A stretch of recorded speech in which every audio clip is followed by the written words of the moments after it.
3 September दैनंदिन ज्ञानेश्वरी अध्याय 18 सर्व गीतार्थ संग्रह योग अलंकापुरी पुण्यभूमी पवित्रम ते नांदतो ज्ञानराजा सुपात्र तया आठविता महापुण्यराशी नमस्कार माझा सद्गुरू श्री ज्ञानेश्वरांशी.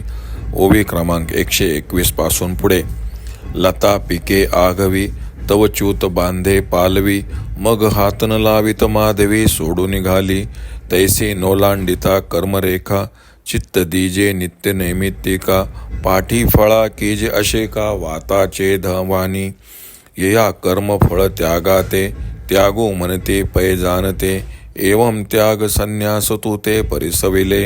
हा संन्यासू जे संभवे, ते काम्य बांधून पावे. निषिद्ध तव स्वभावे निषेध गेले, आणि नित्याधिक जे असे, ते येणे फळ त्यागे नासे.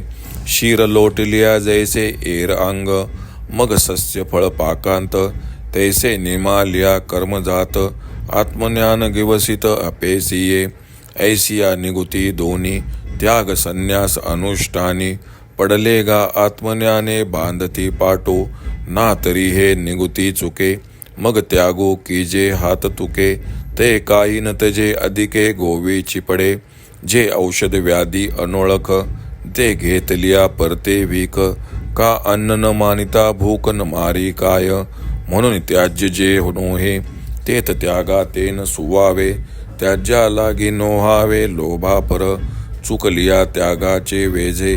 केला सर्व त्यागोई होय ओझे, न देखती सर्वत्र दुजे वितरागते. त्याज्यम दोष वधिकतेकम कर्म प्राहुर्निमिशन. यज्ञदान तपक कर्म न त्याज्य मिती चापरे. एका फळा भिलाष न ठके, ते कर्मा ते बनती बंधके. जैसे आपण नग्न भांडके जगाते म्हणे. का जीवा लंपट रोगिया अन्य दोषी धनंजया. अंगान रुसे कोडिया मासिया कोपे. तैसे फळ काप दुर्बळ म्हणती कर्मची किडाळ. मग निर्णय देती केवळ तेजावे ऐसा. एक म्हणती यागाधिक करावेची आवश्यक. ये वाचून शोधक आन नसे. मनशुद्धीच्या मार्गी जे विजयी व्हावे वेगी. ते कर्म सबळा लागे आळसून कीजे.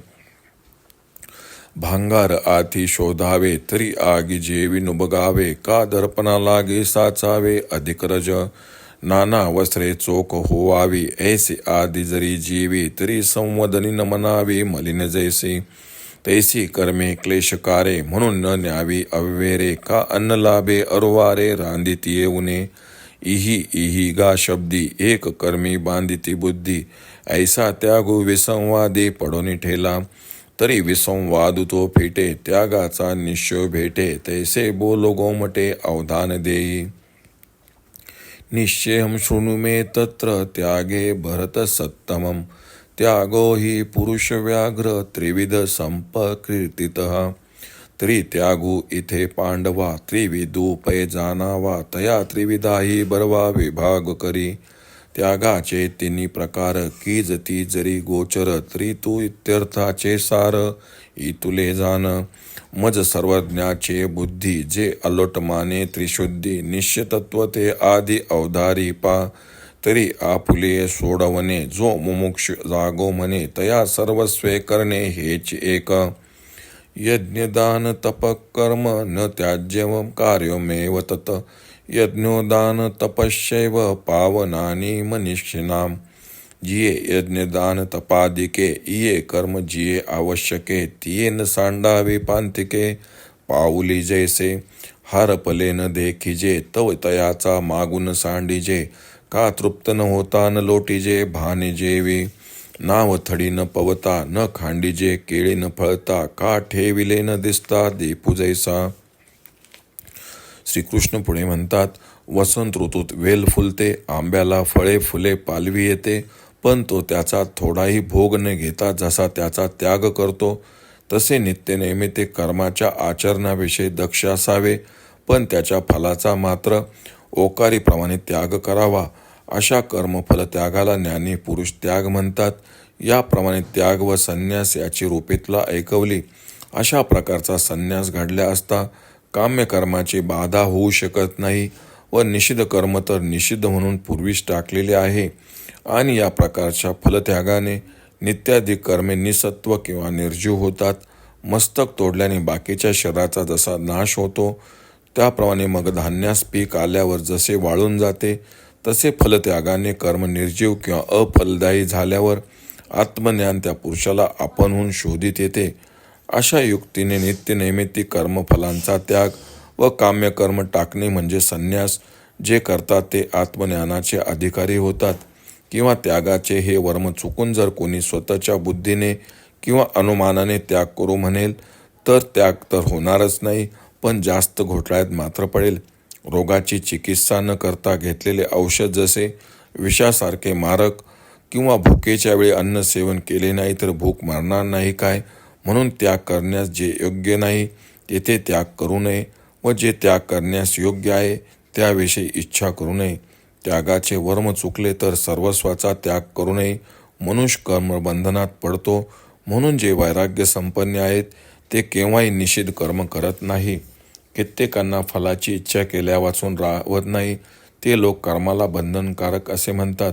जसा एखादा भांडखोर नग्न पुरुष जंगच भांडखोर आहे असे म्हणतो, रोगी असून खादाड पुरुष आपली चूक कबूल न करता अन्नालाच दोष देतो, किंवा कुष्ठरोगी स्वतःच्या शरीरावर न रागवता माशांवरच चिडतो, त्याप्रमाणे फलाची इच्छा दाबू न शकणारे कर्मालाच वाईट म्हणतात व मग ते कर्मच टाकावे असे ठरवतात. कोणी म्हणतात यज्ञयागादी अवश्य केले पाहिजेत, कारण त्याच्यासारखे चित्तशुद्धीला दुसरे साधन नाही. चित्तशुद्धी लवकर व्हावी असे वाटत असेल तर त्या कामी समर्थ असणाऱ्या कर्माचे आचरण करण्यास आळस करू नये. सोने शुद्ध करायचे असेल तर अग्नीला कंटाळता कामा नये, अथवा आरसा स्वच्छ करायचा असेल तर पुष्कळ भुकटी साठवून ठेवावी, अथवा वस्त्र शुद्ध व्हावे असे मनापासून वाटत असेल तर ती परटाची वस्त्रे धुण्याच्या भांड्याला घाणेरडे मानून चालणार नाही. तसे कर्म त्रास देणारे आहेत म्हणून त्यांचा त्याग करू नये, कारण स्वयंपाकाचा त्रास घेतल्याशिवाय सुग्रास अशा अन्नाचा लाभ होईल का? अशा विचारसरणीने कोणी कर्माचरणाकडे मन वळवतात तर कोणी त्याचा त्याग करतात असं म्हणतात. अशा कर्माविषयी विवाद पडला तर आता ज्या योगे त्यागासंबंधीचा घोटाळा मिटेल व ठाम निर्णय लागेल अशा प्रकारचे मी तुला सांगतो, नीट लक्ष दे. हे पहा अर्जुना, त्याग 3 प्रकारचा आहे. या 3ही प्रकारच्या त्यागाचे प्रकार चांगले सांगतो. त्यागाचे 3ही प्रकार जरी स्पष्टपणे सांगितले तरी त्याचे तात्पर्य इतकेच समज की मी सर्वज्ञ आहे. माझ्या बुद्धीने त्यागाचे जे निषिद्ध मत ठरले आहे ते आधी ऐक. तर संसार बंधनापासून आपली सुटका करून घेण्याविषयी सदैव सावध असणारा जो मुमुक्षू त्याने हेच एक करावे, ते हे की वाटसरूने जसे वाट चालणे सोडू नये तसे यज्ञ दान तप वगैरे ही आवश्यक कर्मे मुमुक्षाने सोडू नयेत. हरवलेली वस्तू सापडेपर्यंत जसा त्याचा शोध घेणे थांबू नये, किंवा तृप्ती होईपर्यंत जसे पुढील भोजन दूर सारू नये. नाव पैल तीराला पोचल्याशिवाय किंवा केळी फळे आल्याशिवाय जशी टाकू नये, किंवा ठेवलेली वस्तू सापडल्याशिवाय जसा दिवा मालू नये. ओम श्री रुक्मिणी पांडुरंगाय नमः. ओम श्री ज्ञानराज माऊली नमः.